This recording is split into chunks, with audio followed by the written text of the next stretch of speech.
Hey, what's up, everybody? At Big Boned at FFB. It's the Monday Meltdown. How are you guys doing? Uh, I'm wearing my shield. I'm wearing my gear. I'm suited up. I got my colors on.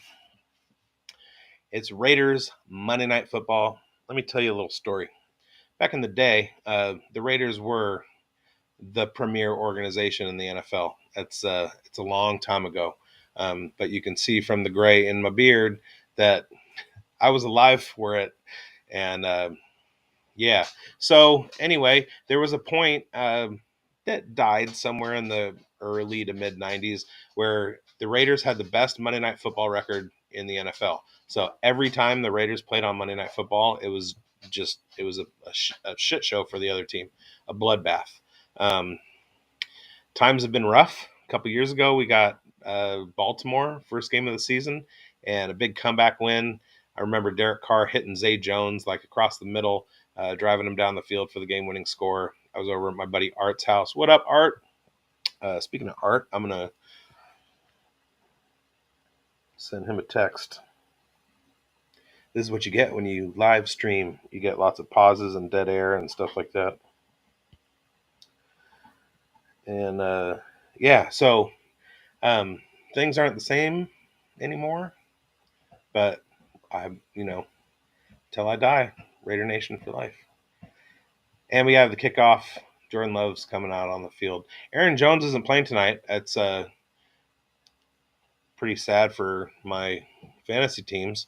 So I get a couple losses out of that, and uh, I'm watching the Raiders probably shit the bed because they're not good. Got a little Woodford Reserve, not a sponsor, but hey, Woodford guys, um, nobody's going to see this, but if you want to sponsor the channel, go right ahead. And AJ Dillon, he's gonna do pretty well tonight. I had to go pick up Patrick Taylor because AJ Dillon is already rostered all over the place. And with the late start on Monday, I had a feeling that Jones wasn't going to play, so I only had a couple alternatives. In one league, I picked up Jaden Reed. Just so happened to process the waiver like this afternoon, right before the game. And so that was kind of fortunate. Dylan again. Oh, and he had second effort. That looks pretty good. Okay, so what's happening with my fantasy teams? Well, I need a 60-point night out of Josh Jacobs to win my fishbowl matchup. Hopefully, he can show out pretty well, and I'll be able to beat the median score. But it doesn't look like my undefeated record's gonna stay. It was a nice run. I was 8-0, and it was nice to be able to say every week that I was undefeated. I really only had one goal. I early on in the fishbowl process, shortly after the draft, or maybe it was before the draft. Anyway, um, I saw a thing that said, "You're not going to win, so just have fun." And I took that to heart, and I don't think I'm going to win. Um, I had two goals really. One, I wanted to make the playoffs. It's a pretty good showing when it's your first fishbowl and you can make the playoffs. I want to say there's 1,600 out of the 3,300 teams that make the playoffs. So if you can be in that top half, um, your first go round, that's not too shabby. And so I wanted to do that. And then uh, a very nice man that I knew of from the Fantasy Alarm and his XM radio show, and he's a super good analyst, um, prominent in the business, and I enjoy his work. Howard Bender is from Northern California, and he organized the San Francisco Live Draft, which I happened to get into. Shout out to Rhino and his brother. And when I first got to the live draft, I was super nervous. I didn't know what to expect. There were going to be a lot of people from the industry. Bo McBrayer, he's a dude, and He was in the other league, but like he's well respected, creates good content. And then Howard Bender was there, and so I didn't know what to expect. I felt like a fish out of water. I got in there. There was a small group of people in the venue, and I walked up. And it's one of those situations where you walk up and there's a bunch of people that are already talking, but there's nothing else for you to do or anywhere else for you to go.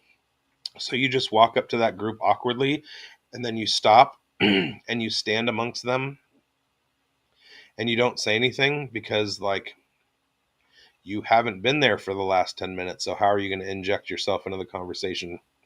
That kind of thing. And immediately Howard jumped in, cracked a joke, ripped on me, just broke the tension, um, busted my balls. It was such a good play, and I was very appreciative. It made me feel included right away. The anxiety just disappeared, and then later on, I saw that he had a Grateful Dead tattoo, and I'm a big Deadhead for a long, long time. And so I approached him about it, and I said, "Hey, it's a Dead tattoo. I love the Grateful Dead." And so we vibed on that, and he got me on his little show and put me on the spot with what's my favorite Grateful Dead song. And like when you have a catalog of 50 something years and so many records and thousands and thousands upon thousands of live shows, that I mean, you can't really nail down one. Um, I have a bunch, and so when you're on the spot like that, especially after a couple of drinks, it took me a second, and like I stopped choking on my words, and I was actually able to put together a cogent answer. Anyway, Howard was such a good guy, and he's known. So my goal, besides making the playoffs, was to beat Howard. And he and I, record wise, at this point, I mean I have the lead. So if he misses the playoffs and I make it in, then I'll stick that feather in my hat. But I wanted to beat him head to head. This week I went against him. I had James Conner, who left the game early. I had a bunch of buys and injuries, so I had to play Marvin Mims, who's still not getting the run that he should.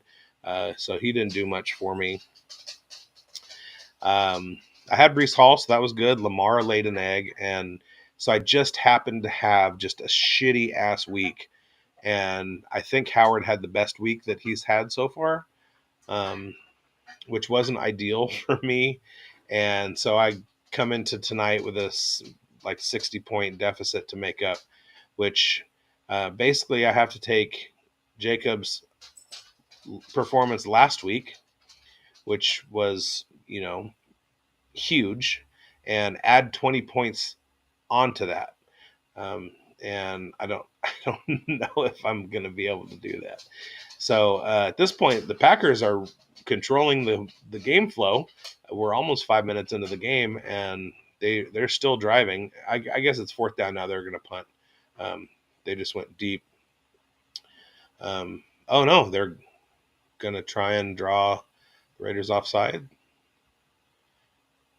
4th and 3, hard count, motion, nobody moves, hard count, nobody moves, hard count, nobody moves, back out of it, timeout. They're going to punt. Okay, yeah, they're going to punt. So I was thinking I should play a drinking game. So every time the Raiders give up a touchdown, I drink.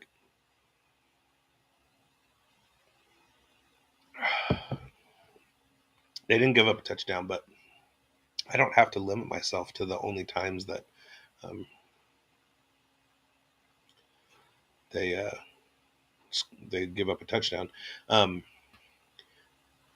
guess a punt is good, but I'm trying to get drunk so I don't have to watch this debacle. So I want to focus on the negatives, because there's not going to be a lot of positives. If I focus on the positives, what am I going to do? Like, I guess. Anyway, so let's get the show started. Does that sound good? Here we go. Welcome to the Fantasy Burn.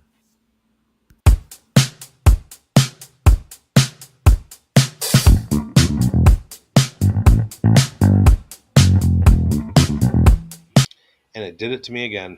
This thing will not play all the way through. And I don't know why. Let me look real quick, and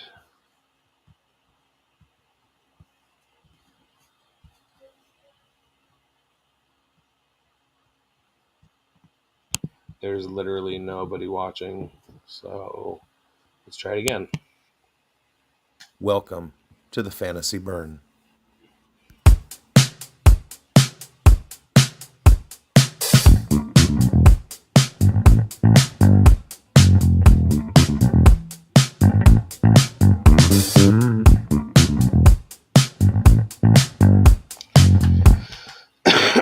It didn't even get to the funky part. God damn it. All right. So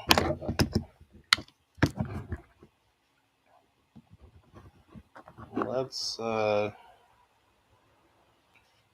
in.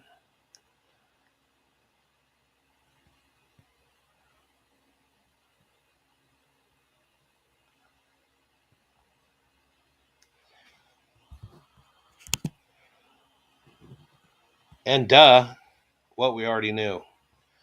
Holy crap. Are the Miami Dolphins good? Devon Chan, what a game. Raheem Mostert.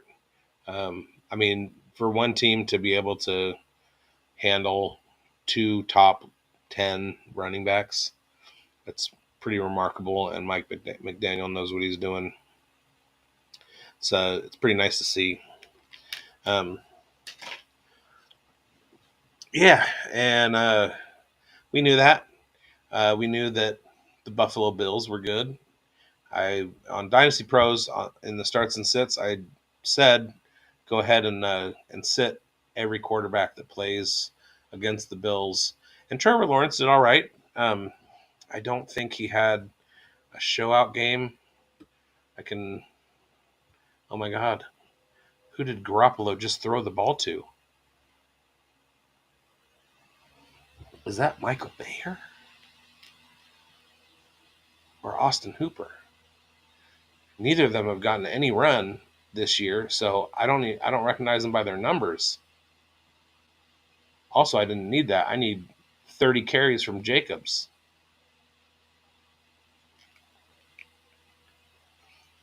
Let's check in on Trevor Lawrence real quick. And Jacobs gets smothered. Not an ideal start. Let's look at the Bass Bash. In the Bass Bash, which is 5 quarterbacks start, no bench, and you play against the other team's 5 quarterbacks, and that's it. We'll go to the leaderboard for week 5. Desmond Ridder, Sam Howell, Joe Burrow, Jalen Hurts, Justin Fields, Josh Allen, Lamar Jackson, Patrick Mahomes, Jared Goff, Kirk Cousins, Brock Purdy. Trevor Lawrence was QB 12. So if you're playing in single quarterback leagues, he wasn't the best start, but also that wasn't the greatest. There's Tay for a first down. Quarterback barometer.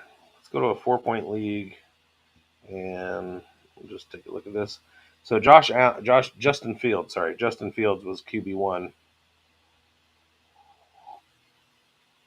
in this scoring format, which is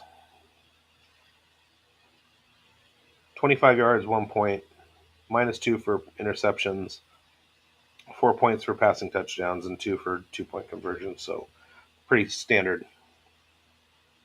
And it's a single quarterback league. So Fields, Allen, Goff, Hurts, Ridder, Purdy, Howell, Burrow, Cousins, Mahomes, Wilson, Bryce Young, Tua, Stafford, Carr, and Lawrence came in at 16. So for the year, he had 2 quarterback 16 finishes in a row. 19, 16, and 16. So that's where he's been. I mean, he was we pretty much thought he was going to be a top 12 QB this year, and he's firmly not so far. So whether that's Etienne doing well or some other factor, he did face the Bills, and he's faced Atlanta, they have a pretty good pass defense. You saw that against Houston, and he was QB 32 against Kansas City. That's not good at all. Uh, and then the first week he was QB 8, but his points scored was about the same. So other guys are elevating, and that was against Indy.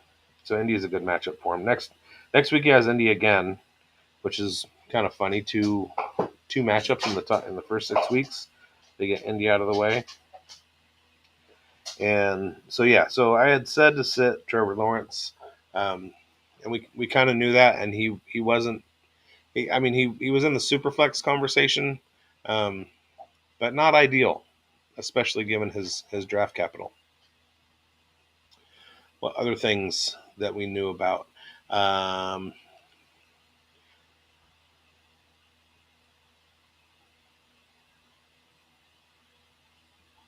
Justin Fields, another big day. Josh Allen, a big day. Jared Goff, a big day. Jalen Hurts, a big day. David Montgomery, a big day. Alvin Kamara, RB6, firmly in that camp. Jamar Chase and DJ Moore, Tyreek Hill. So a lot of things are starting to play out as of week 5. Like, you get through that first quarter of the season where things seem really wonky, and it's hard to kind of like put a finger on like what's going to happen. Nobody going into the season saw Devon Achane doing what he's doing. We knew that he was going to be that he had talent, and we knew that he was drafted into a good situation in Miami just because of the way that McDaniel uses running backs and the way that he, calls plays coming from the Kyle Shanahan tree, which is the Sean McVay tree, which is the blah, blah, blah tree. And I tell ya, this team, I tell ya, Josh Jacobs is getting no room. So real quick, let me do a Woodford Reserve review, because I've never bought a bottle of it before, of just the standard bourbon. I've had the double oaked, which I like. I've had the rye, which is delicious, but I've never bought this bottle, and it's a little ethanol-y for me. There's a lot of burn to it. The flavor's not bad. I like the flavor profile. It's kind of sweet. It's not standard. It's very, very good.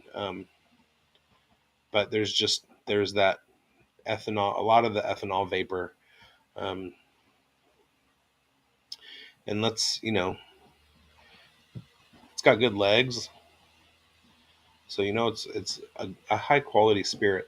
I'm going to go ahead and Garoppolo is sacked. And we're going to punt.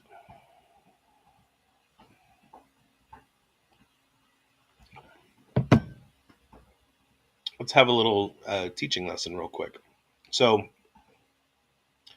I used to run a pizza restaurant in Napa, California. And a lot of people have this idea that Napa is like shishi, frou-frou. Really, there's a lot of money in Napa.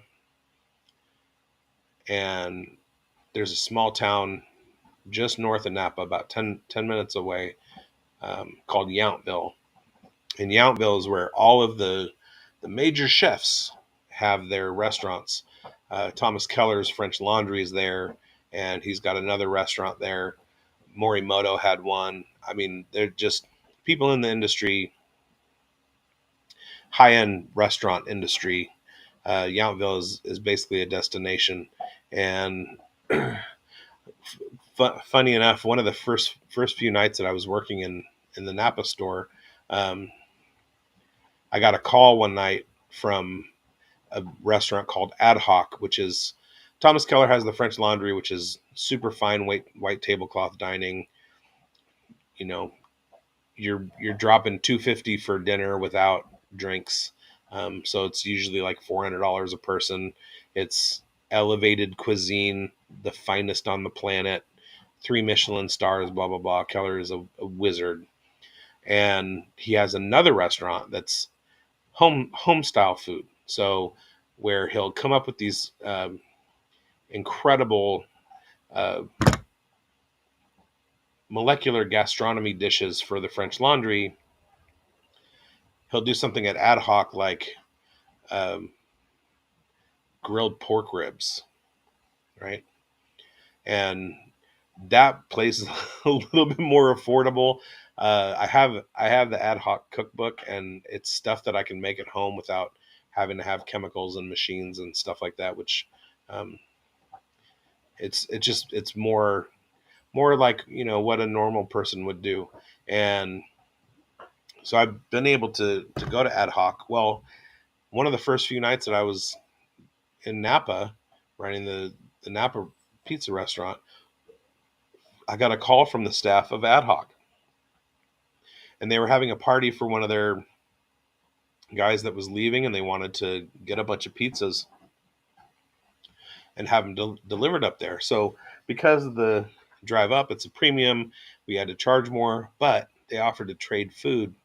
So my driver went up there and came back, and he had these huge bags full of all of their um, basically the stuff that they fired at the very end of the night, just so that they didn't have to waste it, including these unbelievable pork ribs. And so Napa is about an hour's drive from here. It was 1 o'clock in the morning. I had worked an 11-hour shift, and I'm driving home and just like pulling these pork ribs out of the bag and eating them on the drive home because I, hadn't had anything to eat that day. Um, Funny enough, the Raiders used to have training camp in Napa at a middle school, which was next to a hotel where they would stay, and then they would have their training camp on the field at the middle school. And I would see them driving by and stuff. Um, and I forgot the other thing that I was going to say. Is this? That's the YouTube viewer count. Yeah, nobody's watching. Jordan Love just ran for a first down, and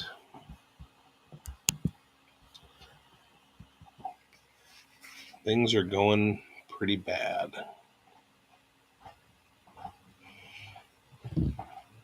Cheers. Oh yeah, I remember what I was going to say. All right, so I was working at this restaurant in Napa. So I decided that one weekend, because I had to work through the weekend, and it's an hour long commute. Christian Watson, 5 yard loss on an end around. I was going to take my girlfriend up there and get a hotel room, and she would like stay at the hotel while I worked. When I got off work, I'd come back, and then we'd get to spend the next morning together, hang out, go to brunch, whatever.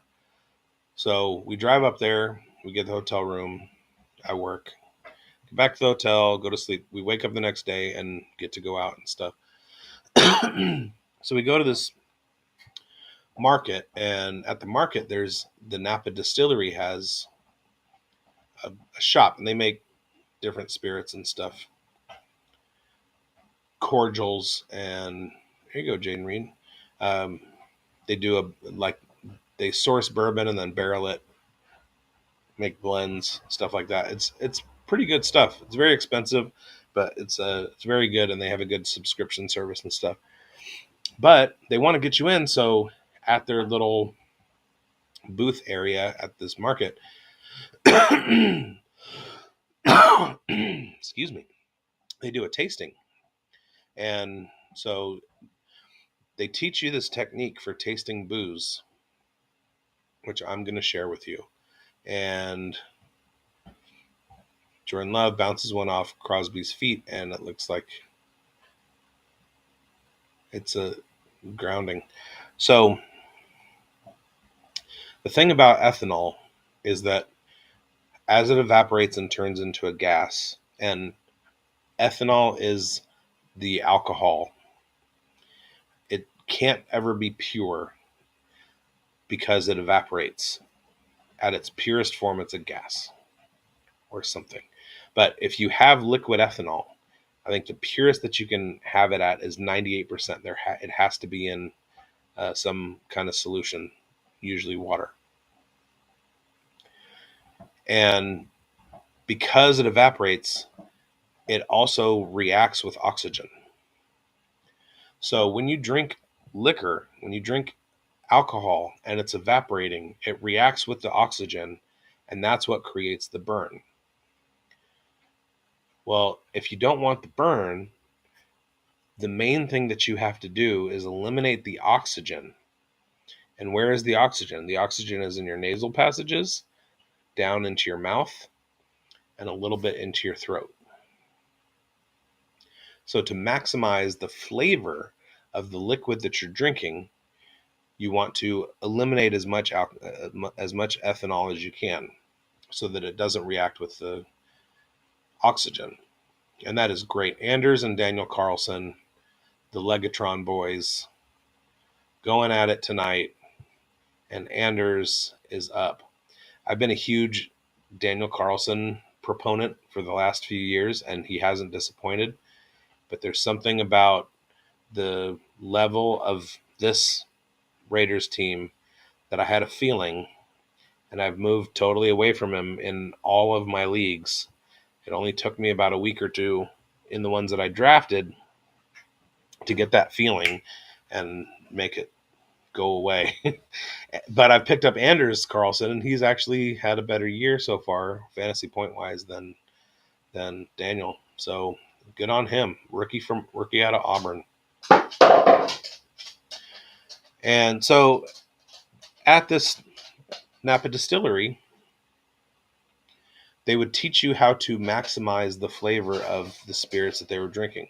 And that's a good marketing approach, because if you have somebody who's just going to like take down a shot, it's not going to taste very good, and people aren't going to want to be repeat customers or whatever. So if you teach the people, they will come.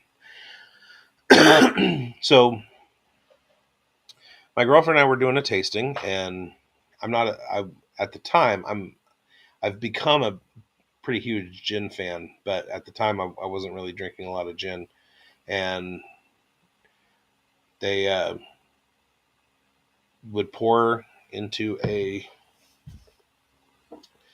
Glencairn glass, which I will do forthwith, but not before I break your ears with my microphone.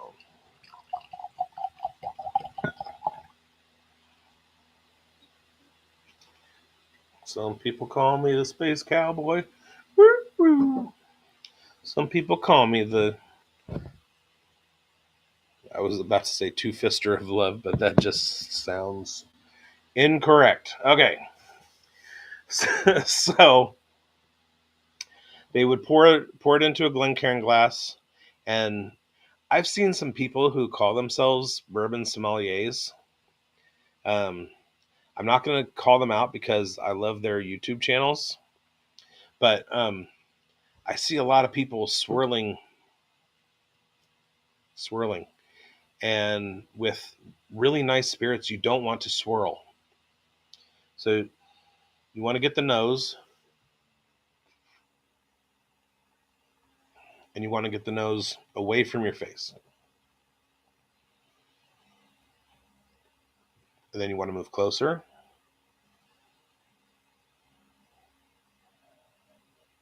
And then get into it.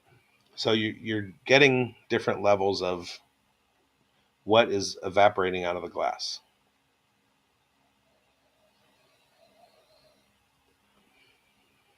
And basically what you want to do is you want to sniff hard until you start to like smell alcohol, and then you stop. So the nose is pretty good. There's some sweetness, some honey, definitely vanilla and wood, and that's bourbon, baby.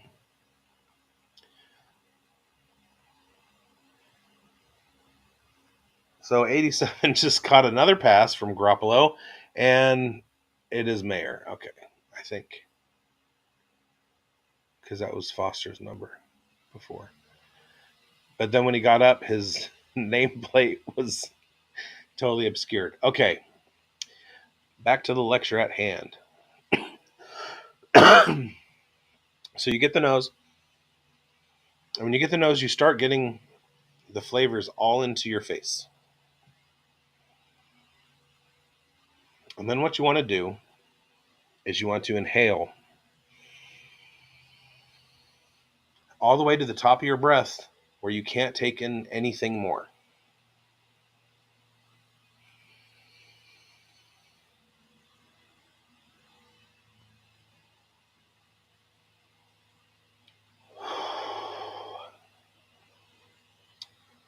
At the top of your breath, you put the glass to your mouth, you pour in, making sure not to take in any air, enough to kind of like fill your mouth a little bit. Feel it in there for a second, swallow it, and then blow out like with purpose. And you'll get all of the different manners of taste, all of the different ways in which you can use your nose and mouth parts to taste something. So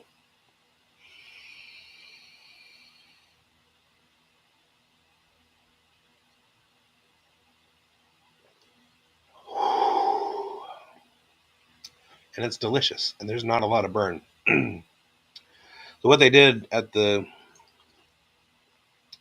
Napa Distillery booth thing was they called that booze yoga, which I thought was clever. Oh, and the Raiders are moving the ball. Jacobs had a 5-yard run, so he's got 3 carries for 4 yards or something. Uh, Myers tried to go up to high point it, and it was just off his fingertips and batted away by the defensive back. Anyway, I'm going to share a story that I wrote last night. How's that sound?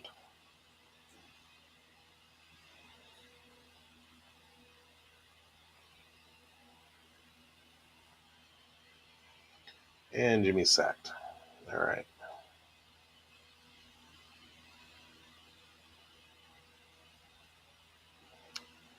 So last night, my partner and I were sharing some intimate time. And when we finished, there was some little combination of words that popped in my head randomly. The horses, horses. I don't know where it came from. But all of a sudden, my brain just started high gear. And she went to sleep, and I wrote this thing. On my way to the market today. Oh, shit. How about I read it? So anyway, I'm in a sketch troupe. We perform sketch comedy live in Sacramento.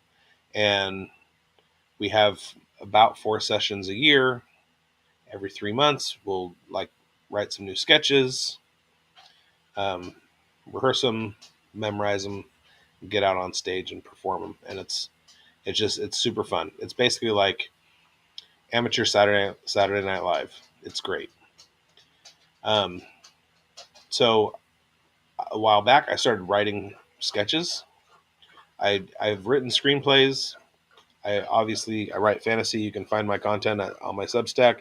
The link to that can be found in my Twitter at BigBonedFFB, my Twitter profile. I also write for Dynasty Pros, and I do news blurbs for PlayerProfiler.com.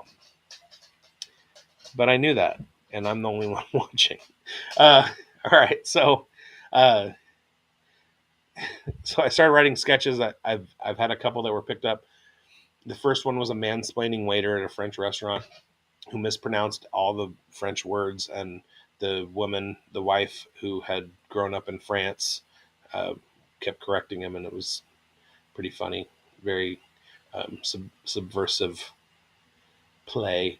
And this time, I wrote one that kind of randomly came to me in a conversation I want to say with my son about like guys that are all broy, like, hey bro, let's have a slumber party. And they have a pajama party.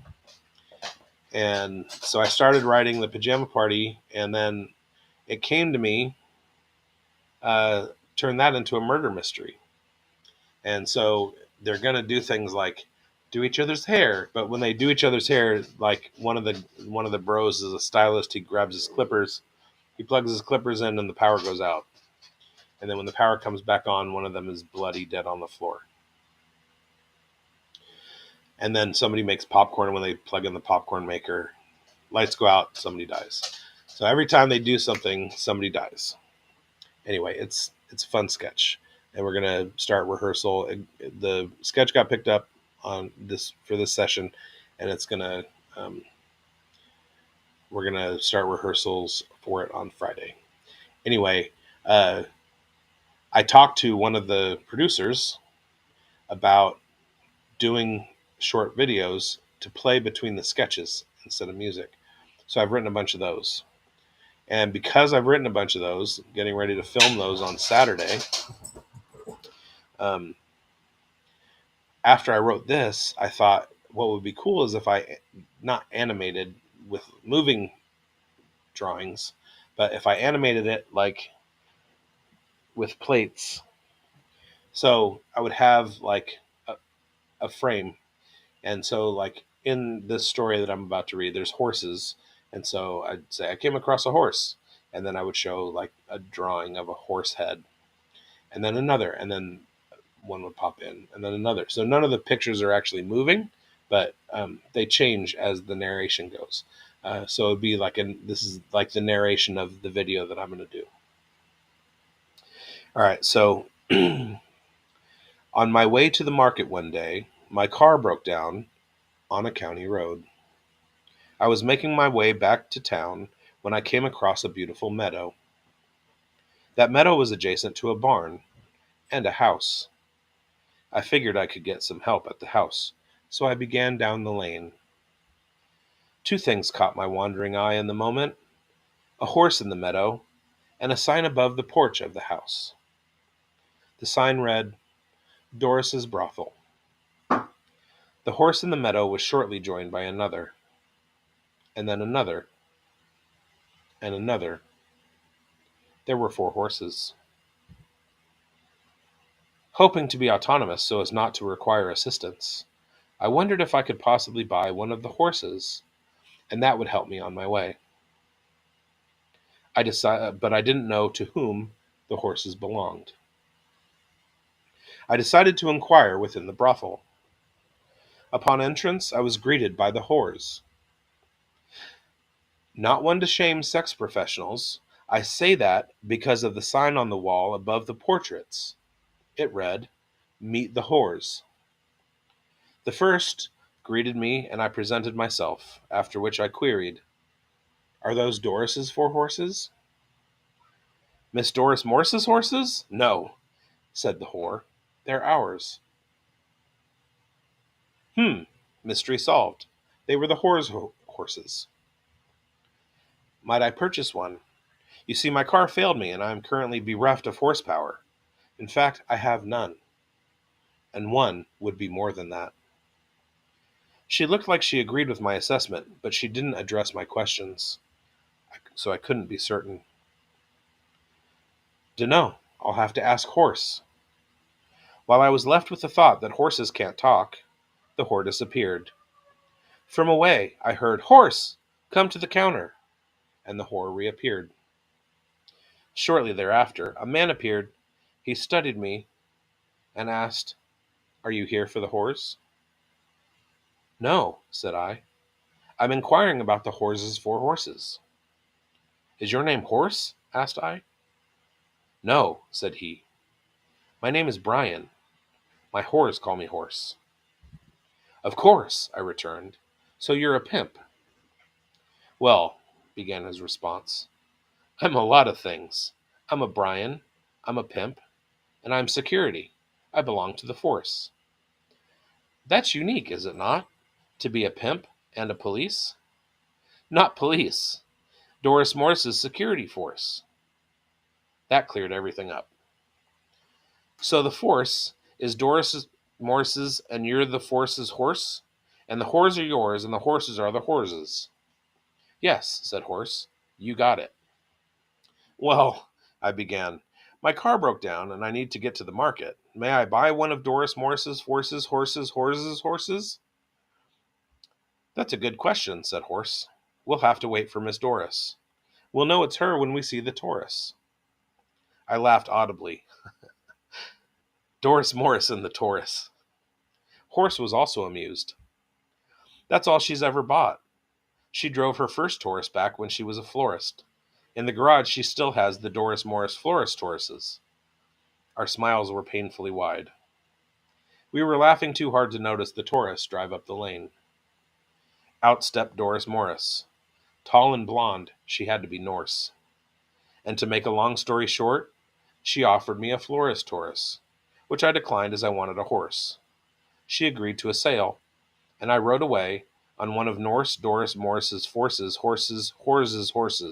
and not in one of her florist Tauruses. Thank you.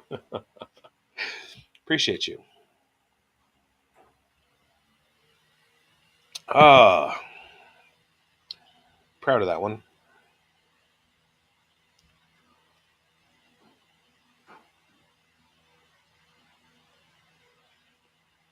Found a little edit spot.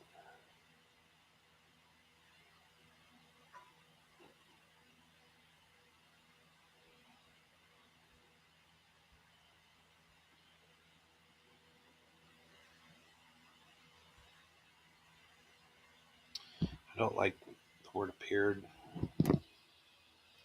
twice in there. What do you guys think that I should change it to?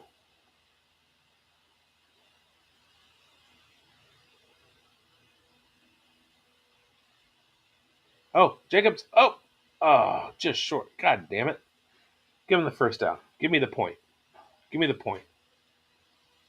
Give me the point. That was a nice little 10-yard bust. Bust out.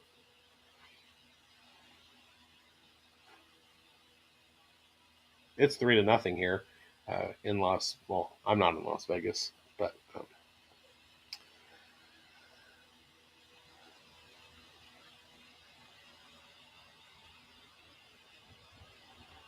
who was that? That wasn't Jake. God damn it. So I don't get the point for the first down. Anyway,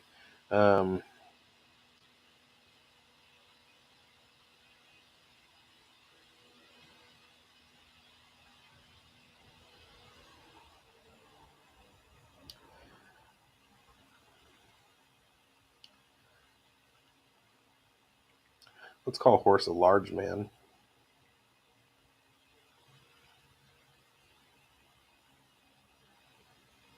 Sidled up to the counter.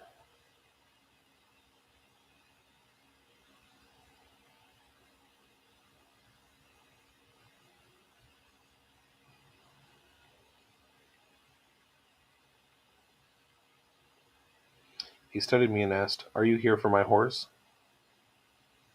Okay. I guess I just read it wrong because I thought that was my edit was to change it from the to my, but it was already my. Anyway, I hope I liked that. since I'm the only one that's gonna be watching this. Hey, Garoppolo back. Oh, and Garoppolo run. It's a 2-yard pickup.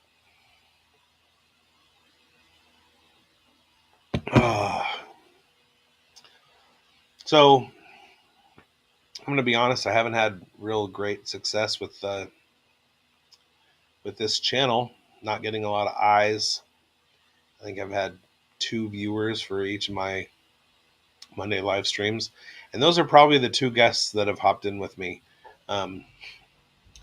Nobody's here so far. I invited about 6 or 7 people today, and not not even my son has shown up. So, and Amir Abdullah taking a.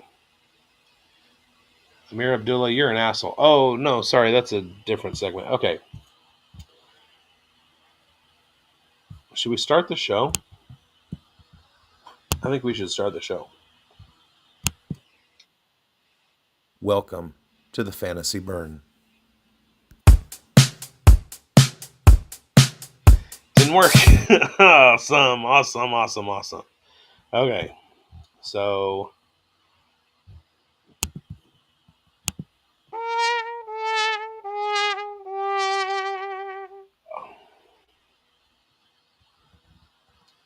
all right, it's time for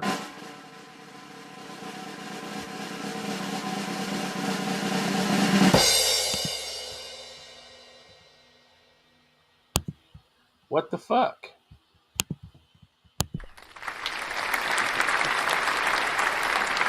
What went down this week that we didn't expect? Well, we didn't expect the Cowboys to shit the bed so hard, did we? Oh no, I did. I have a buddy who's a huge 49ers fan. I live in 49ers country. It used to be a pretty even split, 49ers and Raiders land, but the Raiders have kind of turned a lot of people off. And the 49ers have had more success, so of course they have more people on their side at this point. But my buddy is a huge 49ers fan, and I was talking to him, and he asked me what I thought about the game. And I said,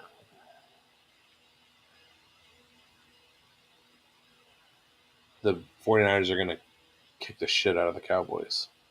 And pretty much nailed that one.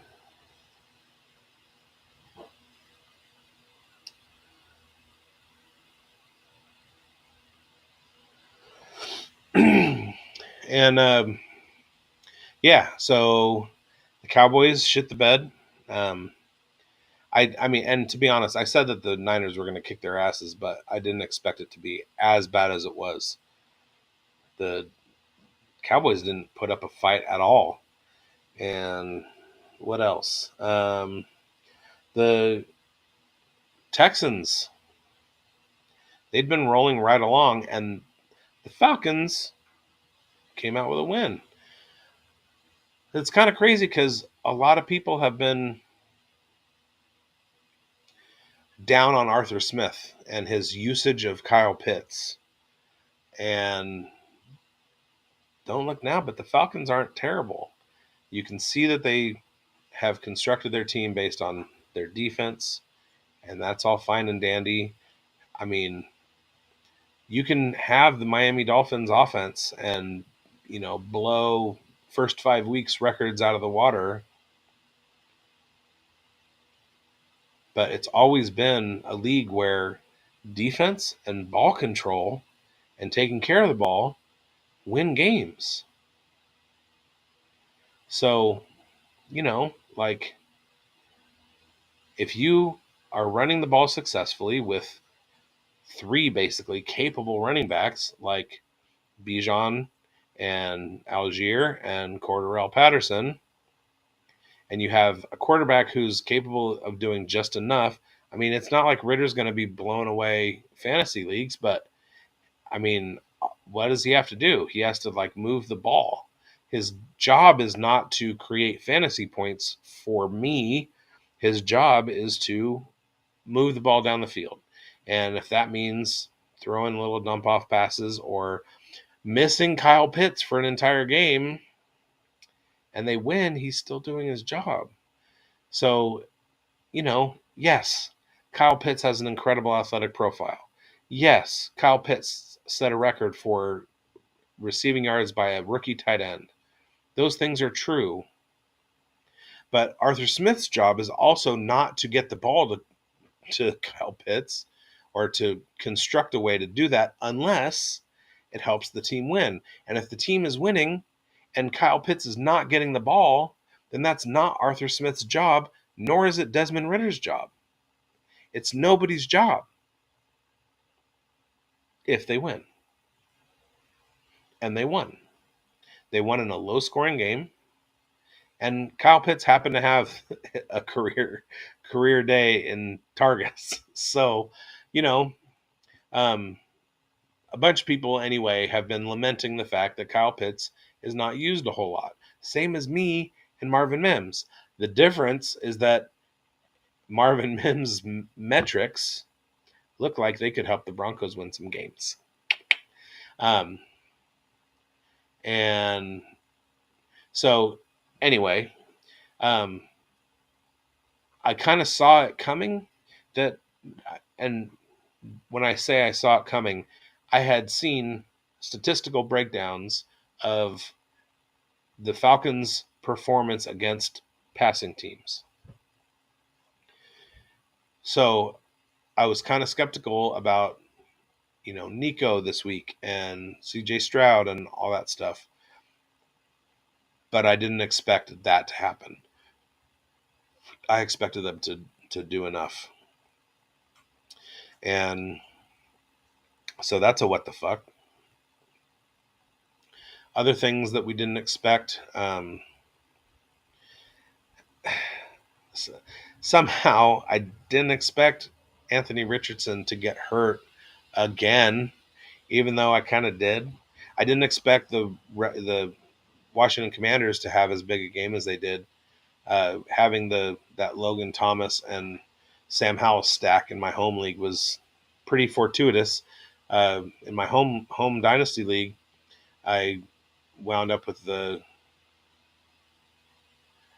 most points in the league, and it's the highest point total of the season. And once again, I'm leading that league in points allowed. So I can't catch a break no matter how well I do. For some reason, every time I play somebody, it's their biggest week of the season. And I turned the tables on Dom this week. So take it, Dom. The first year that we played, Dom and I work together, and there's a bakery in the store. It's so in one of my more inspired moments, I beat Dominic. I beat Dominic one week in our dynasty league. It was the startup year, all that stuff, and I beat him. And I went to the bakery and I had them decorate a tiny little cake with the score on it. And I think I'm gonna do that. But this time I'm gonna make Dom pay for it when he gets up there. I'm gonna text him and say, Dominic, there's something waiting for you at the bakery. Go pick it up. I'll Venmo him the money. Oh, that's such a great idea. So Dominic and I work at a grocery store. He works in produce, and I'm a checker. And what a great idea! I've been out since late May on disability from like long COVID issues, and we have a touchdown. It's Jacoby Myers. What the fuck? No, people saw that coming. There's not a problem with that. Not a problem. Hey, pardon me while I pour some more of this Kentucky Straight Bourbon Whiskey. It's not too shabby. Woodford Reserve. Versailles, Kentucky. I should make a short of this, just like this. Okay, you got to see the title. Touchdown Raiders.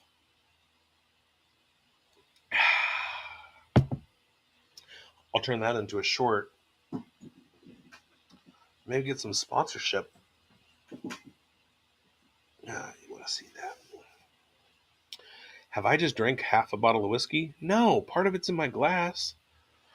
What would be really funny is if anybody was watching this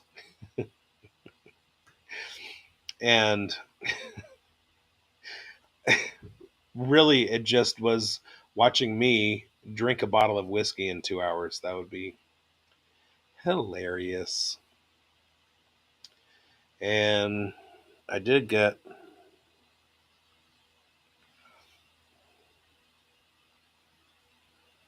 um,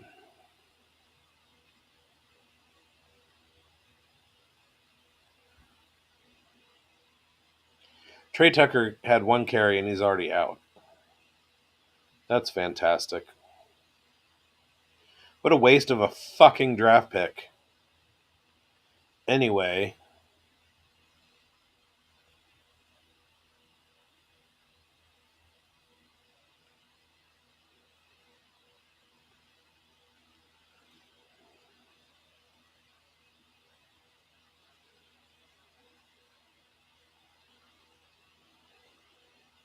don't mind me or my dead air. I'm just texting my girlfriend. She works in Alaska. And anyway.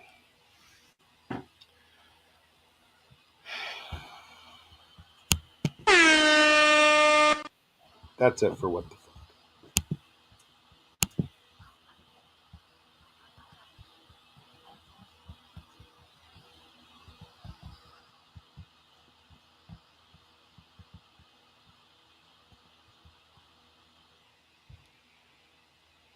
You know what?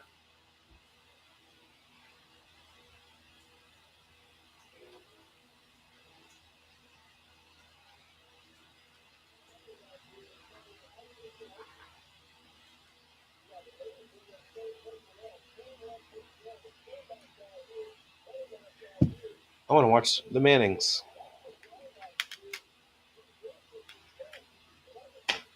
What's really funny is that I wear my glasses for reading and stuff, but you know how people look different when they take off their glasses, and you're like, oh, I don't really even recognize you. Sometimes if I'm like in a camera like this and I'm wearing my glasses and then I take my glasses off, I don't recognize me.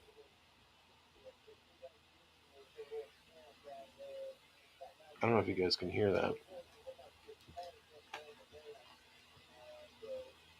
But I wouldn't be able to hear it through my monitor because I can't hear the stuff picked up by my microphone through here. It's just what my guests are saying or doorbells,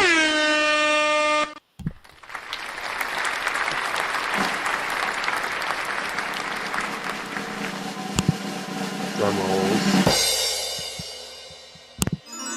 twinkles.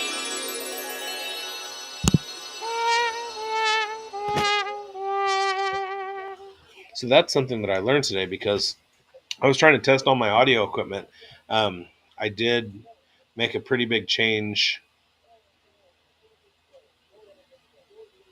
Spillane with an interception? Wow. The Raiders the Raiders are gonna win. The Packers are completely ineffectual.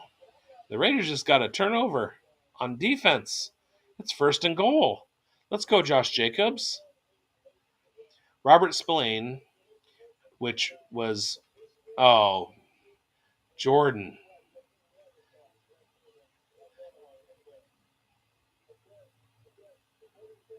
He was, that was inexplicable. Wow. Let's get Jacobs a touchdown. Come on. I need this. I need this bad. And he goes nowhere because there's 5 guys in the hole. My God.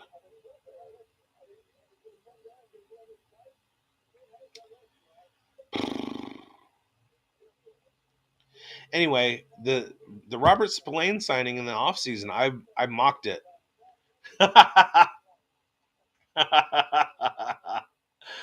All right, you know the face cutouts that people have? Eli is showing one of Peyton, and it's like the forehead is elevated, and it's just hilarious. Desmond Howard is dying. Jacobs, there's a catch. I got a point for that. God damn it. Okay, at least I get a point. Anyway, I was mocking the Robert Spillane signing because what we did was we let Denzel Perryman walk, who has been one of the best middle linebackers against the run for his tenure with the Raiders. And other than him, the Raiders have been horrible at stopping the run. And I thought that wasn't going to be good. And it wasn't. But we also didn't have any great off-ball linebackers that could play in coverage. And not that Spillane is great in coverage, and I studied it. He hadn't been great in coverage. I asked a Steelers fan, what are your thoughts on Spillane? And he was like, glad he's gone. So that's not good. However, there is something about what Patrick Graham has done with the Raiders defense, specifically in Spillane's role. And he has created a niche for Spillane that seems to be getting the most out of him. He's blitzing him a lot. And Spillane is one of the better blitzing linebackers so far this year. Still not great in coverage, but and Legatron makes it 10-3. So what do I need here? I need huge numbers from Jaden Reed. I need huge numbers from Jordan Love, and I need huge numbers from Josh Jacobs. So as far as the game script is concerned right now, a Raiders lead is good because Jordan Love is going to be slinging the ball around, and Jaden Reed should, and Luke Musgrave also. I'd need Musgrave to have a big night too. But at some point, he was being excoriated by his coaches, which I don't know what that's about. But anyway, Raiders touchdown and turnover. I guess that's 2 drinks. Ooh. Ooh.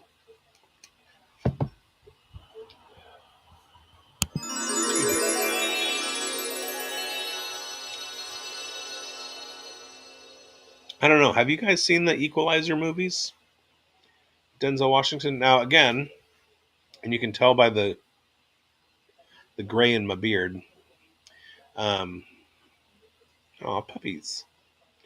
You can tell by the gray in my beard that I was around when the Equalizer was a show on television. And I don't mean the Queen Latifah Equalizer. I mean the original Equalizer in the 80s. And I am not a fan of reboots or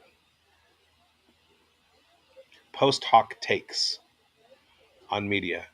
I say, come up with original ideas. And the reason I say that is because I'm a creator of original ideas. To be fair, the screenplay that I'm currently working on is an amalgamation of original ideas, but it's still an original idea nonetheless because nobody's done it.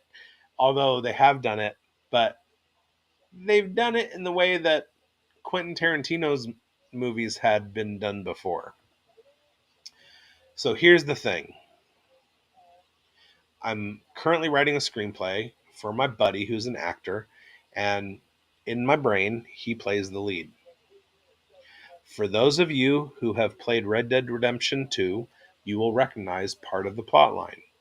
For those of you who have seen the movie First Blood, starring Sylvester Stallone, which was the first Rambo movie, again, you will recognize some of the plot points. So here goes. There's a young man, and he works in an outlaw gang. The outlaw gang commits crimes. Through their success, he develops a drug and alcohol problem. He goes to rehab because it's a problem and decides that he's going to take back control of his life and leave the outlaw gang for the sake of his wife and kid. Some Red Dead Redemption 2 there, although it's a modern take on Marsden. Marsden? John Marsden. Yeah, it's a modern take on John. After the story mode is over, you play John Marsden, and ooh, is that a spoiler? The game's been out for 5 years. Anyway, you go to this ranch and you convince the rancher to let you like fix up a little place and work diligently in a nice job, at least a productive job, so that you can bring your estranged wife and your son to the ranch and you can live happily ever after because she doesn't want to be with you unless you're legit. Okay, so this character gets out of rehab and he's trying to like be on the straight and narrow to get his wife back. And now this is set in like modern day high mountain area, Colorado, Montana, Wyoming, whatever. I actually found through researching setting that there are some high desert or high altitude ranches in Colorado. So that's kind of like what I'm using as far as uh, landmarks and uh, like distance references and stuff like that. There's a chase scene. I needed to know that there was a river close to it, close to the ranch. Okay, so anyway, I'm getting ahead of myself. I'm putting the barrel before the mash, if you will. Um, cheers. All right. See, if you don't use your booze yoga, it can be a little intense. Anyway, so this character gets out of rehab and he goes to a ranch and he goes to the rancher and he says, "Hey, I'm looking for legitimate work. My wife is estranged. I'm 2 months clean at this point, and um, I need to show her that I'm doing things to change my life." So the rancher says, "Okay," and they played the first thing that came to their heads. No, that's different. So the rancher says, "Okay." He says, "I got this shack down here by the river. You can go ahead and in your free time, apart from your ranch duties, go ahead and fix it up. And if she joins you, she joins you." So he's like, "Great." So one of the ranch hands takes him under the wing. He learns how to ranch, and he does good. He's he's a real go getter. And then one day the rancher is like, "Come here." And they travel down to the creek by horseback. Not the horses' horses, not Miss Doris's horses, but they travel down to the creek, and the rancher says, "Look, um, this shack is run down. My uncle, when he was crazy, used to live here. If you want to fix it up, go ahead." So the character fixes it up and convinces his wife and to bring her estranged son and come on to the ranch, and they'll live there and he'll work the ranch. So she does that. Well, they have a little bit of a move in housewarming kind of thing, and the the wife invites her sister-in-law, and the sister-in-law invites her husband. Plot twist, the husband is the leader of the outlaw gang. So now he knows that dude's at the ranch. So They move in. Guy leaves.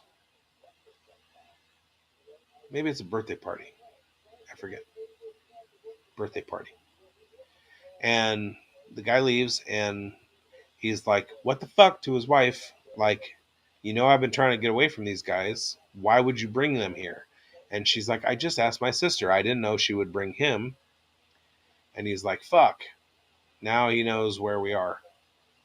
And he's going to want to fuck with me. And he's right.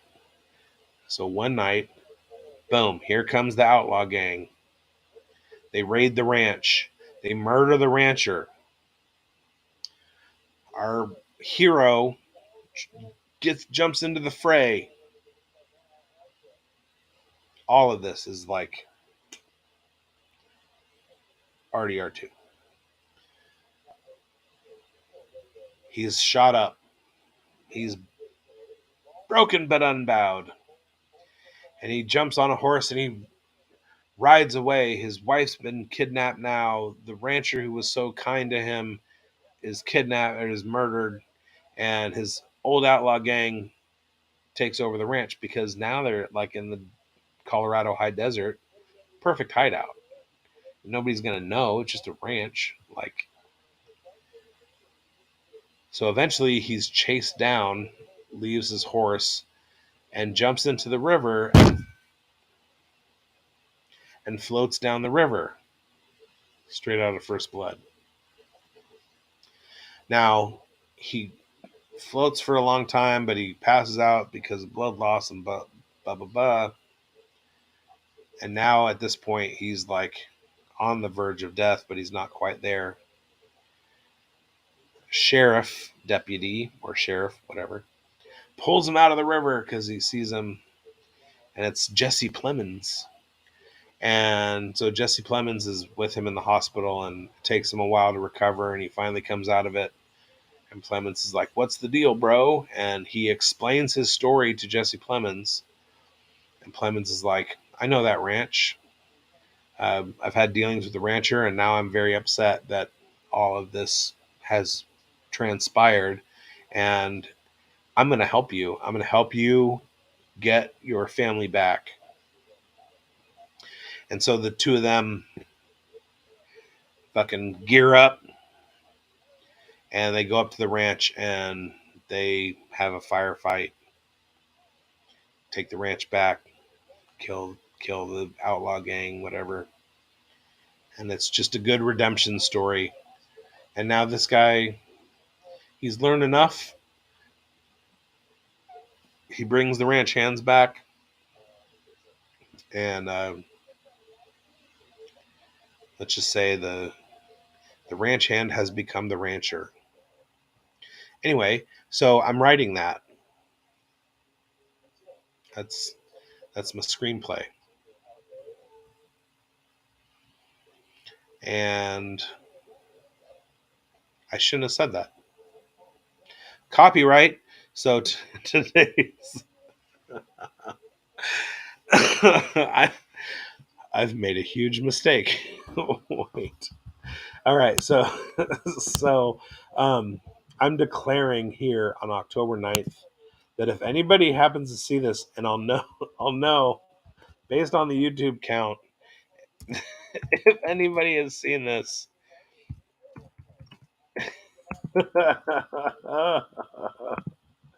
I'll know.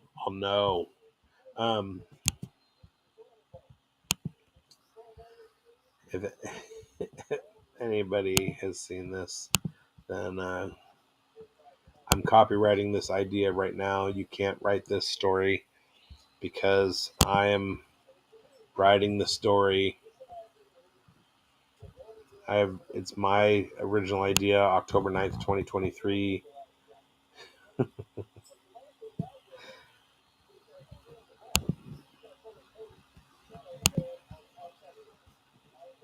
And it's a good story though, right?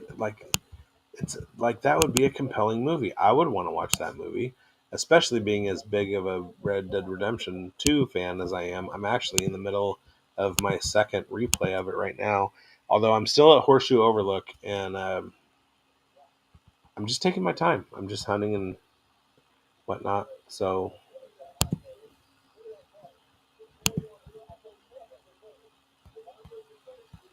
I have made a huge mistake. Anyway, a little editing magic right there. Um, you guys,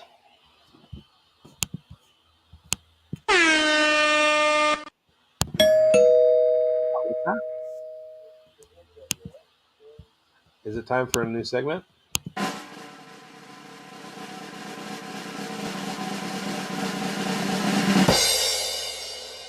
So don't give up. I talk about things that we know but aren't apparent yet. Okay, for example, Green Bay fans, this is a bump in the road. You'll get right. Don't worry about it. Uh, Owners of Jamar Chase and Dallas Goddard and a couple other players this weekend. Like it was kind of a similar thing. Like we know that they're going to score. It just hasn't happened yet. It happened in a big way. 2 weeks before that, Justin Fields, like things are going to get right. So that's like basically what we're talking about in this segment. And so are the Cowboys going to make the playoffs even though they just got the shit kicked out of them by 49ers? Yeah, they're going to make the playoffs. Um, Eagles are going to win that division. Cowboys are going to get a wild card spot. Like we know this, it hasn't happened yet. Um, Detroit Lions are going to win the NFC North. Packers. Um, it's only the end of the first half, and they're only down by one score. It's still a totally winnable game. Um, and even if they go down to a 2-3 record, all right, Jimmy G's crisp. That's fine. I'm not rooting for the Raiders to lose.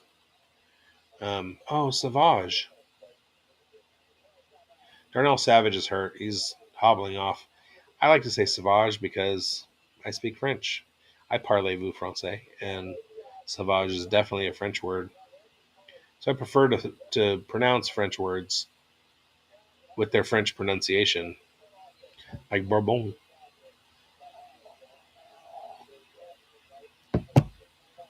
Hunter Renfro. Things like that. Anyway, Darnell Savage is hurt. 26 seconds left in the first half.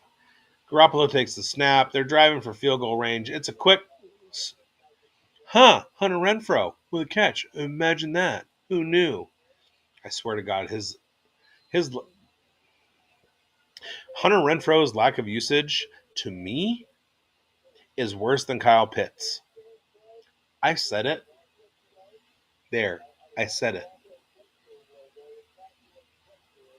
I mean, anytime you need a first down, anytime you need 6, 7, 11 yards, just send Renfro on a slant. He's going to get separation. He does it. He's one of the best route runners in the entire NFL. And what has Josh McDaniels done to get him the ball?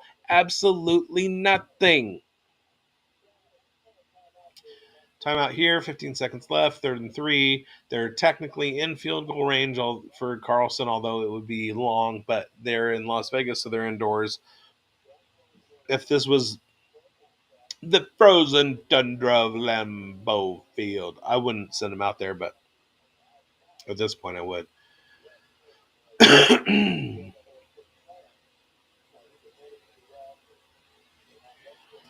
All right. It's interesting that I called this segment Don't Give Up, and I am a Raiders fan that has given up. I'm also a owner of hair on my head that has also given up.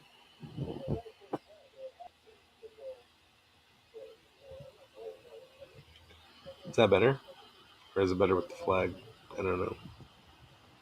Or that's pretty big mic spike. Maybe I should keep it low.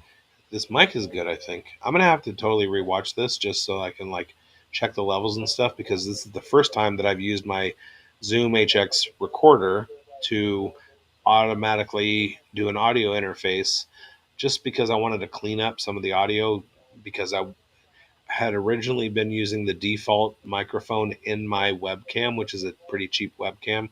Um, and I have that hooked up to an Audio Technica shotgun mic. I'll show you my setup real quick. Let me get out of this. That's the end of Don't Give Up. No. All right, there's only one segment left. Should I draft me? Not me, not draft me. Should I do my draft? Because I have a segment called Let's Draft, which, all things considered, it's 53 yards for Daniel Carlson, and wow. Wow. And then they cut to a kid crying. Yeah, man, that is surprising to me, because I have this little thing that every time Carlson kicks a field goal, I do this because he's fucking money. Yet I had a feeling. Oh, it was tipped. It was okay. It was tipped. It wasn't his fault. It was a great defensive play by the Packers. All right. That explains it. Okay. Still, is that guy wearing a split? Oh, that's got. All right. The crying baby looked like Carlson's kid. And then the man holding the baby, it appeared after the second look that he was wearing a split Packers Raiders jersey. And that can only mean one thing. That was Mr. fucking Carlson. All right.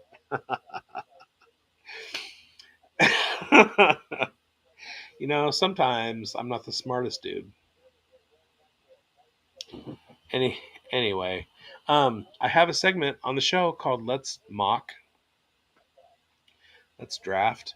I don't know if you're familiar with a podcast called All Fantasy Everything, but it's one of my favorites. Ian Carmel, former writer he's a stand-up comic and a hero, and former writer for the James Corden show when that was a thing. And he hosts a show with David Gabori, who used to be, still, I haven't had Comedy Central in a while, but he was the voiceover guy for all of the Comedy Central promos and stuff. And then Sean Jordan, who's also a stand-up comic, and they're all Portland, San Francisco comics, and guys that I admire. Well, they have a podcast called All Fantasy Everything, and they choose a topic and they draft it like a fantasy draft, snake draft, blah blah blah. It's fantastic. So they'll do like Taco Bell items or movie villains or whatever. Now, I don't want to do that. I just want to include that idea as a segment. So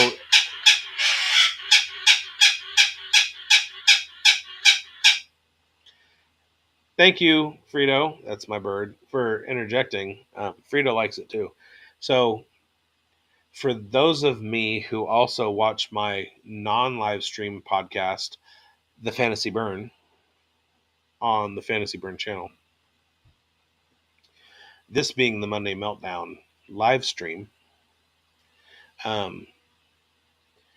if I have a guest on, I ask them to do a power rankings for top 5 of a thing. So I thought, derivative of that, if I have multiple guests, 3 or 4 guests, then we could use that same kind of topicness, but we'll draft, kind of like All Fantasy Everything. But here's the problem.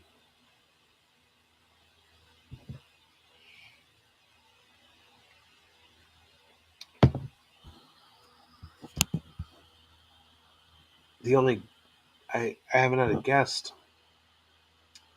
or enough guests to do it.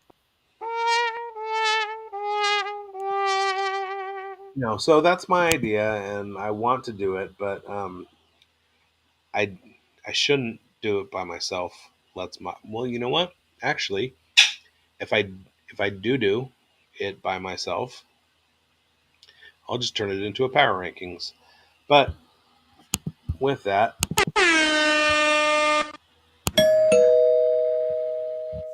it's time for a new segment. What segment is that?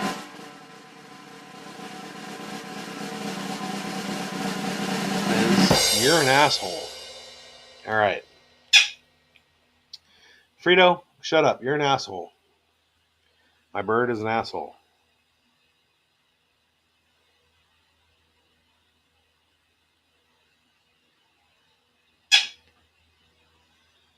Stop. So you guys can listen to me try and contain my parrot.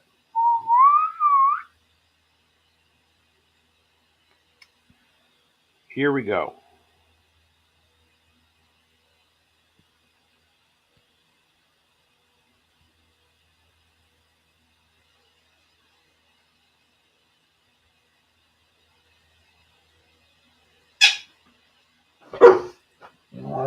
Yeah.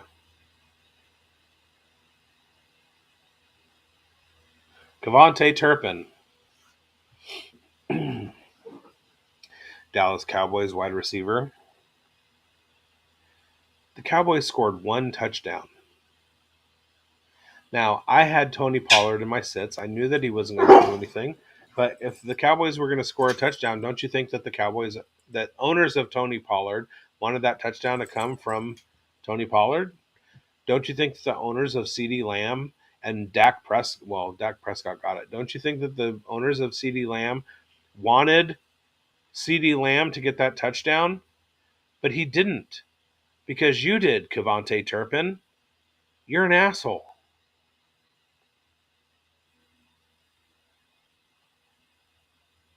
Kyle Juszczyk. 49ers fullback Kyle. You're an asshole. You had a receiving touchdown in a 32-point blowout against the Cowboys. I know George Kittle owners, and they could have benefited from a fourth touchdown. Hey, I myself am a Brandon Ayuk owner. You think I wanted a Brandon Ayuk touchdown? I sure did. Did I want a Kyle Juszczyk touchdown? I sure didn't. Deebo Samuel owners, Ronnie Bell owners, they all wanted touchdowns. Not from Kyle Juszczyk. Nobody had Kyle Juszczyk in the starting lineup. Kyle Juszczyk, you're an asshole. Adam Troutman, great, you scored a touchdown. But that's not what makes you an asshole. What makes you an asshole is you hadn't before.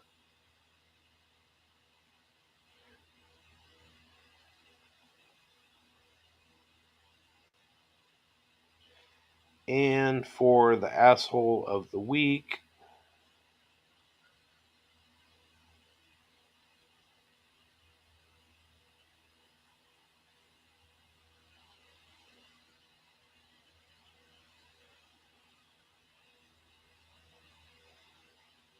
let's go ahead and give that to Tommy Tremble.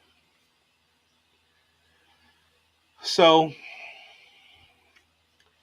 Tommy Tremble has been on the periphery of startable tight ends.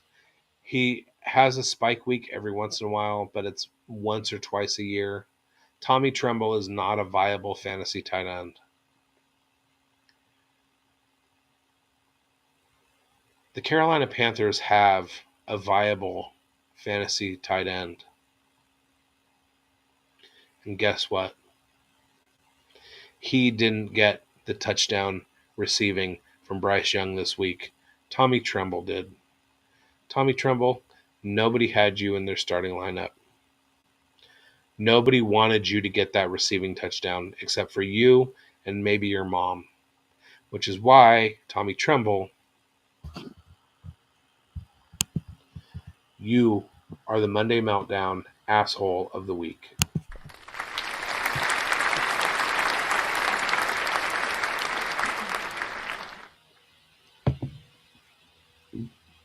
Now, to be fair, Tommy Tremble, I'm personally very happy for your success in real life. But this is fantasy football we're talking about. All right, let's draft. What should we draft? I could draft bourbons because I'm drinking bourbon right now, but the one that I'm drinking would not wind up in my top 5, so I don't think I'm going to do that. I could do top 5. No, I'm not doing top 5. I'm drafting. Oh, okay. So I have the 101. Ooh, I have the 101. Let's see. Okay. Let's do this.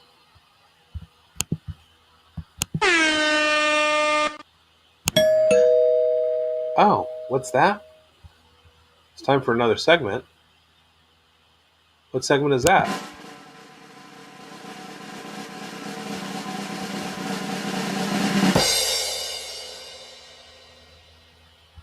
It's time for Let's Draft.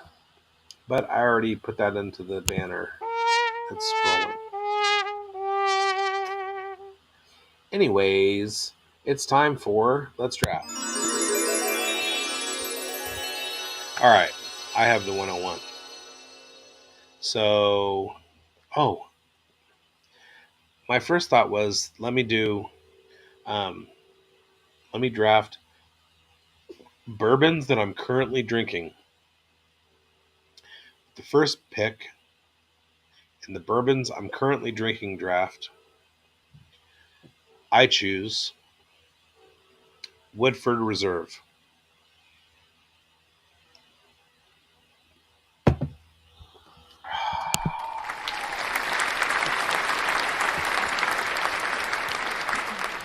No, I can't do you like that. I'll do something else. What am I going to do?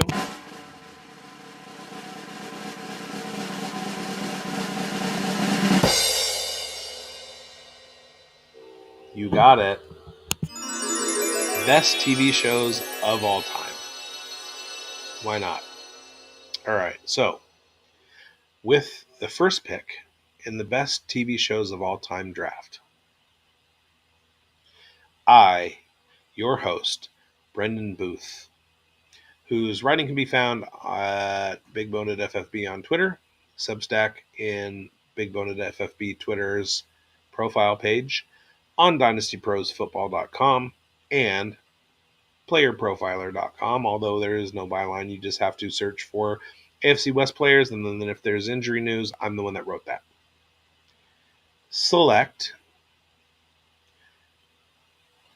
Breaking Bad. Brendan Booth selects Breaking Bad. That's a nice alliteration.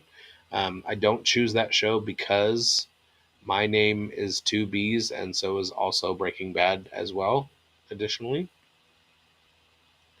I choose it because it is the best television show of all time.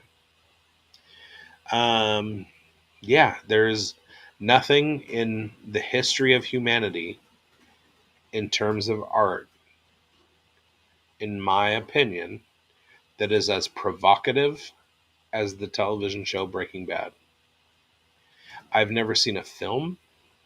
I've never seen a piece of art, painting, sculpture, drawing, whatever. I've never heard a piece of music that has elicited as much emotion or provoked as much just raw feeling in me as Breaking Bad. You run the gamut from empathy and sympathy and hatred and anger and I mean, you feel everything, every feeling there is to feel You feel it watching Breaking Bad, and it doesn't matter which character. Some people are like, "Oh, well, Walter White is such an asshole." Those people, they can find those feelings with Skylar. She can present those moments of happiness.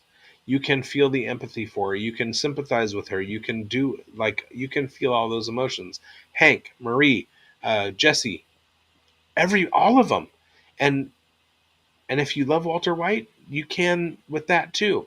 But the main thing about that show is that if you if you watch it correctly, it creates an environment in which you question your own morality and what the parameters and outlines of morality actually are. If you've had a family, then you know the feeling of doing anything for your family. If you've had children, you know the feeling of, I would do anything for my kids, child, whatever. If you've ever been that deeply in love with somebody that you would sacrifice your life, your well being, your physical health for them, you know those feelings that Walter White had. He had cancer. He was going to die. He knew that, and he also knew there was no conventional way for him to take care of his family because of the rules of society. So, what did he have to do? He had to live outside of those boundaries that society created for him. He had to do what was right for his family, regardless of what any of you think who watch the show and don't like the way that he went about it, or what the law thinks. And the biggest difference, especially if you watched Better Call Saul, is that Saul did the same thing, although maybe ethically he didn't have the same ground to stand on, and he paid the price via the court system. Walter Weiss paid the price via his life. He went lights out because of his choices, but he knew that, and he did that for the benefit of Skylar and Walter Jr. He wanted to make sure that Walter Jr. was in waffles for the rest of his life, and he did that. And you have to admire that. Not as a man, because machismo is bullshit, but as a person who puts themselves below other people and sacrifices themselves for the good of others, which the world would be a better place if we all did that. And that all came from Walter White. Moral ambiguity is the theme of that show. What is right and what is wrong, and who dictates which of those things are each? Is it wrong to break the law if it helps people that you have dedicated your life to taking care of? What are the steps that you would take? What are the lengths that you would go to make somebody else's life better? Those are the questions that come up and cause you to reflect on your own personality and intentions when you look at Walter White. Do you think that Walter White ever, before the show, would have answered the question, would you murder somebody for the betterment of your family? Do you think he ever would have said yes? No, until he was faced with the reality that he was going to die, and that murder to benefit his family was the only way that he could benefit his family. That changes the fucking calculus. It absolutely changes everything. And you know what, viewer who hates Walter White, you don't know until you're in that situation. That's the whole point of the show. So you can hold on to that hatred and, oh, he treated Skylar badly and blah, blah, blah. He turned into an evil man and all that stuff. That's fine. You can have that opinion. But you know what? That show created that emotional environment for you to have that opinion. And there aren't a lot of art projects, and I say that not in a junior high way, but in the scope of like human expression. There aren't a lot of things that elicit that, and that's what makes Breaking Bad so fucking great. Rant over. Oh, since it's a snake draft, I get the 102 because I'm the only one drafting. So with the 102, um, I select Saturday Night Live. There is not another show that has ever been on television that I have spent as much of my life attempting to not miss an episode as Saturday Night Live. It has created a foundation for me comedically and in terms of my hobbies and self-expression. It Saturday Night Live uh, makes up a very large portion of my internal dialogue.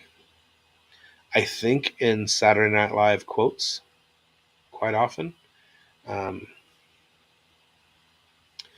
and I mean, first of all, there's not been a show that's been on television from the first time I ever watched it. I was probably 10 or 11 years old. So we're talking 40 years. So a program that's been on television for 40 years that in the majority of that time, well, let's just say, okay, so from about 88, 89, I've done my damnedest to never miss an episode. And had I missed an episode, gone back and watched it.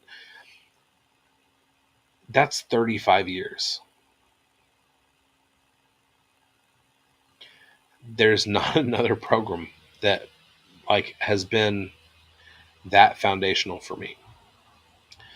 With the well shit, that was the 201, I guess. Now the 301 cuz it's just me. So my third round pick um I'm going to go with The Wire just because along the same lines as Breaking Bad, The Wire causes you to think about things that we don't tend to attribute to visual media. We don't watch movies to think. We watch movies to escape. We don't watch movies to assess. We watch movies to escape. We don't watch movies or television. We don't watch moving pictures. We don't entertain ourselves visually through visual storytelling with the purpose of knowing, exploring humanity, or gaining a different perspective on what it means to be alive in a certain context. We just don't do it. I mean, how many people watched the Indiana Jones movies and thought, I wonder what it would be like to be an archaeology professor like during the Nazi era? That's not what we were doing. We were trying to like watch adventure and escape. But when you watch a show like The Wire or Breaking Bad, that's not escapist television. That's not mind off television. Now, to be fair, The Wire was on HBO. And that's not the place where people go for that type of television watching, because there are four free networks, NBC, ABC, CBS, and Fox, where you on every single night of the week can find that type of programming, where you switch off. And when people say vegging out, that's what they mean. They're talking about network television shows, formulaic, not creative, uh, just cookie cutter bullshit. And that's not what The Wire was. Name me anything that's been like The Wire. Name me a show that has taken you from street level drug trafficking in the projects through international uh, slave trade, drug trade, corruption, political corruption, police corruption. What other shows like have highlighted that to the point where you actually examine those systems in our society? The Wire, that's it. And that's why it's the 3.1. All right. With the fourth pick in my 5 round, 5 pick draft, um, I'm going to go with Monday Night Football. Monday Night Football is the only thing that has been uh, as close to as enduring for me as Saturday Night Live. I haven't ever been able in my life to, uh, oh, AJ Dillon, yay, not Patrick Taylor, cool. I've never in my life been able to tell an employer, hey, I need every Saturday night off so that I can watch Saturday Night Live. But I've been able to say, hey, I need every Monday night off. And that's with the intent of watching Monday Night Football. So that's the 4.1. And the 5.1, the 5th-round pick in my 5-round, one-person, 5-pick draft of television shows.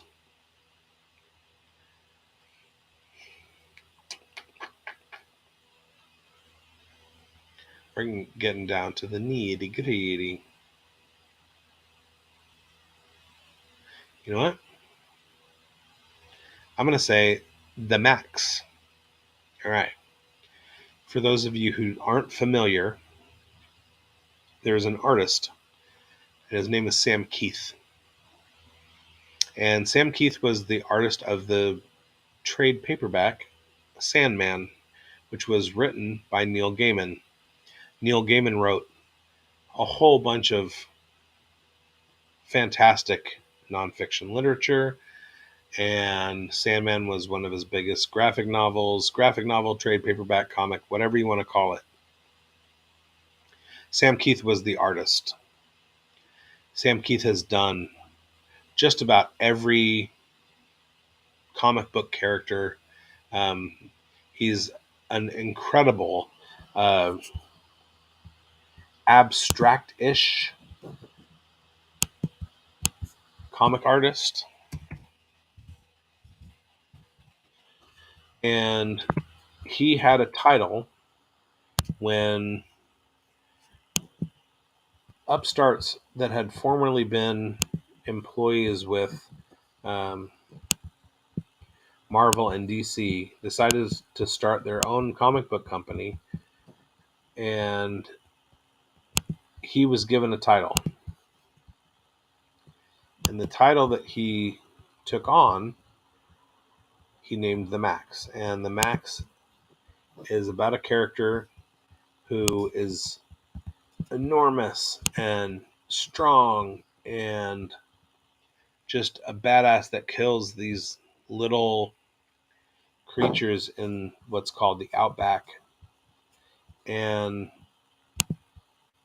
the genesis of that is the fact that it's in his dream world. He is actually psychotic, He's a homeless man on the streets, and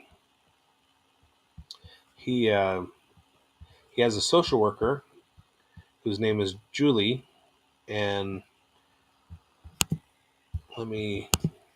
and he kind of falls in love with Julie, and she becomes this like princess of his imagination. And it's what's so great about it is that it's so stylized, and his style is so unique. Um,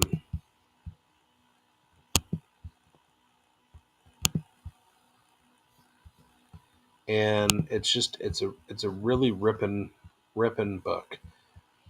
Now, at some point in the 90s,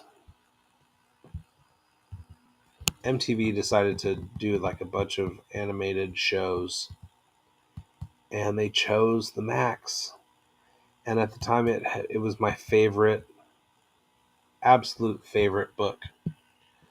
And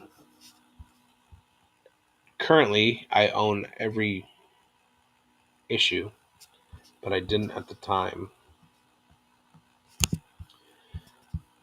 And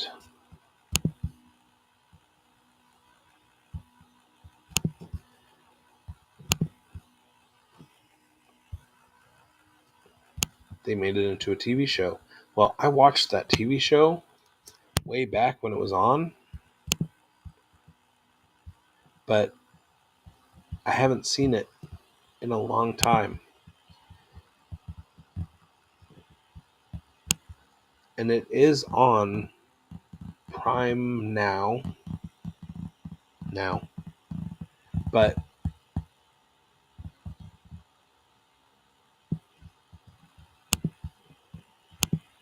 it costs like $20. So I haven't seen it in a long time. I don't remember any of the way that it goes. But you know what? The next time I can fit that into my budget, I'm going to. Because it is my 5th round draft pick in this 5-round by myself draft. And let me just show you some things. Okay, so why is that not coming up? Come on. Oh.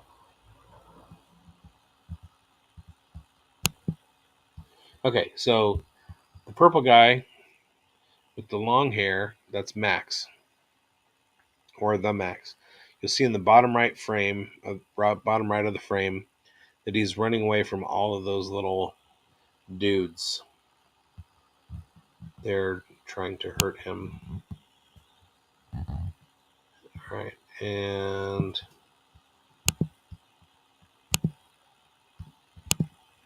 this is Julia. But this is Julia in his dreams, not Julia in real life. Sorry, not Julia, Julie. That's not Julie in real life.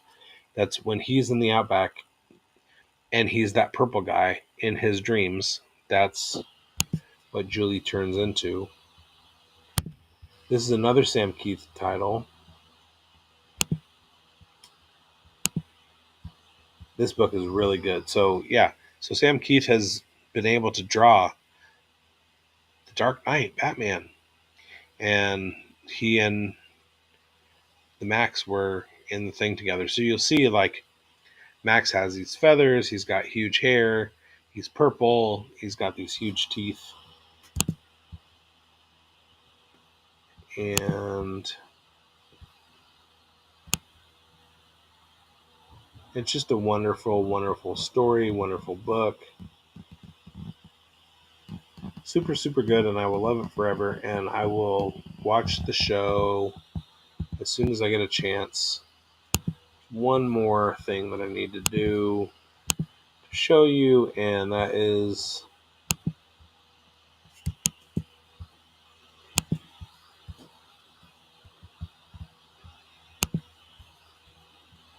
from the Batman series.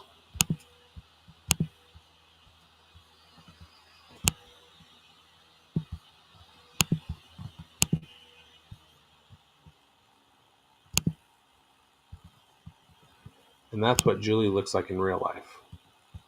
Okay, so she's just a normal everyday person. That's what she looks like in real life. And then this is his manifestation of her in his dreams. A little bit different. So yeah, so that's it. And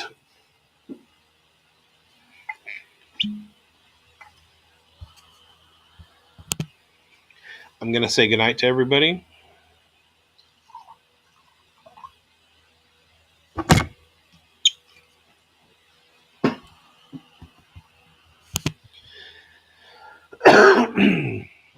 I appreciate me hanging out with me, listening to me, watching me, since I'm the only one.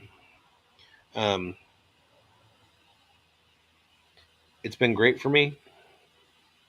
But you know what? I'm not going to ever let this get me down. I'm going to keep grinding. So if you happen to come across this video and you gave me the hour and 57 minutes that it so richly deserves because of my content, my sharing of life stories, and narration with you. I read a story to you that I wrote last night.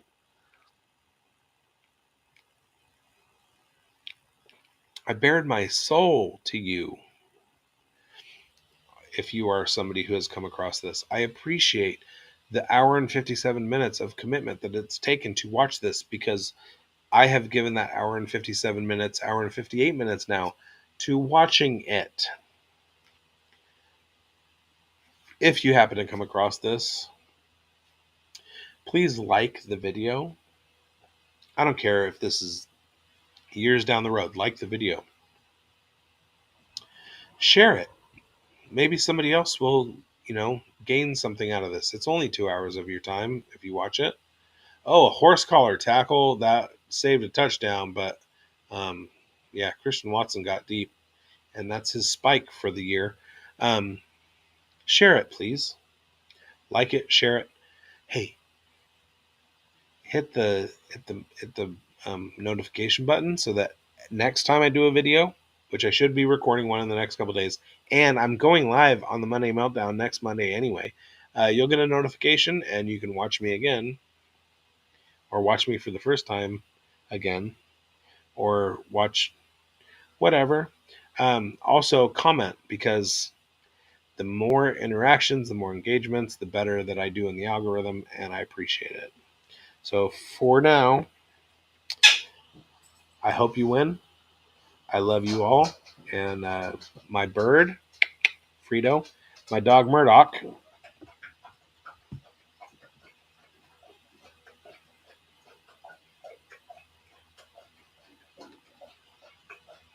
Here's Frito. Hi, Frito. There's Murdoch. Murdoch.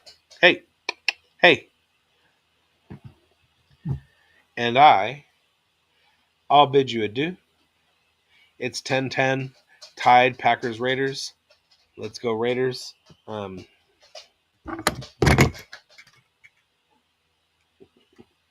Perfect ending. Cheers, everybody.